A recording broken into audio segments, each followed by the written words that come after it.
नमस्कार, मैं हूं माही सिंह और आप देख रहे हैं next nine news. Pappu Yadav प्रणाम पूर्णिया कैंपेन चला रहे थे। पप्पू यादव हर कार्यक्रम में हर मंच से पूर्णिया से चुनाव लड़ने की बात कर रहे थे। वह केवल पूर्णिया सीट से उम्मीदवारी के आश्वासन पर विपक्षी गठबंधन में शामिल भी होने के लिए तैयार हुए थे।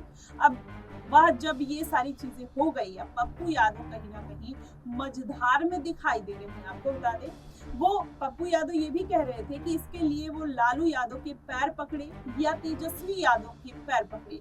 आपको बताएं, पप्पू यादव कहीं ना कहीं पूर्णिया सीट को लेकर इतने डेस्परेट दिखाई दिए। आपको बताएं, पप्पू यादव ने अपनी जन अधिकार पार्टी का जो विलय था वो कांग्रेस में कर दिया और उन्होंने ऐलान करते हुए कहा कि विपक्षी गठबंधन की ओर से पूर्णिया से टिकट की दावेदारी भी ठोक दी। वहीं पप्पू यादव के इस ऐलान को टिकट के आश्वासन से जोड़कर देखा गया, लेकिन बिहार की सियासत के रिंग मास्टर लालू यादव के दिमाग में तो कुछ और ही चल रहा था। लालू यादव ने धोबिया पछाड़ से पप्पू यादव ऐसे फंसे कि न घर के रहे न घाट के, और उनकी बात कहीं नहीं बन पाई। अब आपको बता दें, पप्पू यादव जिस पूर्णिया सीट से टिकट की दावेदारी कर रहे थे, लालू यादव ने वह सीट उन्हें कौन कहे कांग्रेस पार्टी को ही नहीं मिलने दी। आपको बताएं, राष्ट्रीय जनता दल ने इस सीट से रुपौली विधायक बीमा भारती को चुनाव मैदान में उतार दिया।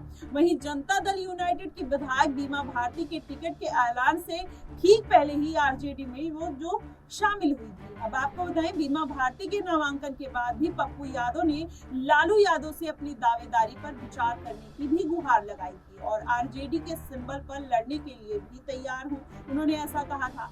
लेकिन पप्पू यादव की गुहार के बीच तेजस्वी यादव दो टूक उन्होंने कह दिया। उन्होंने कहा कि जो हमारे खिलाफ चुनाव लड़ रहा है वो बीजेपी के साथ है। तेजस्वी का यह बयान एंटी इनकम्बेंसी के वोट के एक मुस्त महागठबंधन के पास आए। अब ऐसे में इस रणनीति से जोड़कर इसको देखा जा रहा है, लेकिन सवाल यह भी उठ रहा है कि क्या बात बस इतनी सी है। दरअसल पप्पू यादव की पार्टी में जब पप्पू यादव को बाहर का रास्ता दिखा दिया गया था, तब पीछे तेजस्वी यादव से अनबन की चर्चा बताई जा रही थी। वहीं पूर्णिया से चुनावी तैयारी में जुटे पप्पू यादव ने कांग्रेस में शामिल होने से ठीक एक दो दिन पहले लालू यादव और तेजस्वी यादव से मुलाकात भी की थी। तो वहीं पप्पू यादव ने अब खुद यह खुलासा कर दिया है कि लालू यादव ने उन्हें अपनी पार्टी का आरजेडी में विलय करने और मधेपुरा सीट से चुनाव लड़ने के लिए कहा था।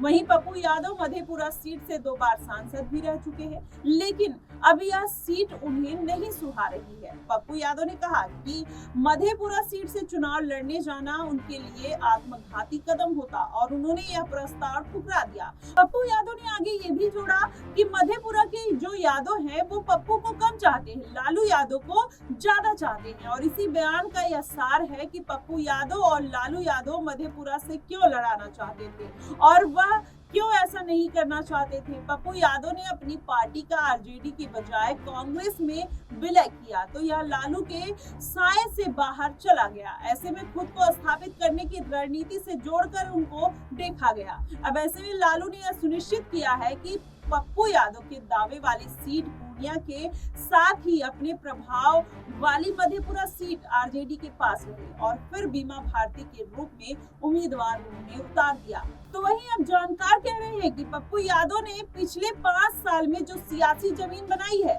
लालू ने इस एक दांव में उसे मिट्टी में मिला दिया। अब ऐसे में पप्पू यादव क्या करेंगे, देखना होगा। जिस तरीके से उन्होंने नामांकन दायर कर दिया है उसमें आरजेडी और महागठबंधन दोनों एक साथ हैं। अब ऐसे में कांग्रेस भी पप्पू यादव से नाराज दिखाई दे रही है। देखना होगा कि जिस तरीके से पप्पू यादव ने खुद के बदौलत ये जाकर नामांकन दाखिल किया है, वैसे में क्या आरजेडी तो उनसे खफा नजर आ ही रही है। कांग्रेस का उनसे कितने दिन तक रिश्ता अच्छा बना रहता है, क्योंकि जिस तरीके से वो लगातार ये बात कहते आ रहे हैं कि उनको कांग्रेस को मेंटेन करना है, वहां पर उसका वर्चस्व बढ़ाना है, राहुल गांधी को पीएम बनाना है।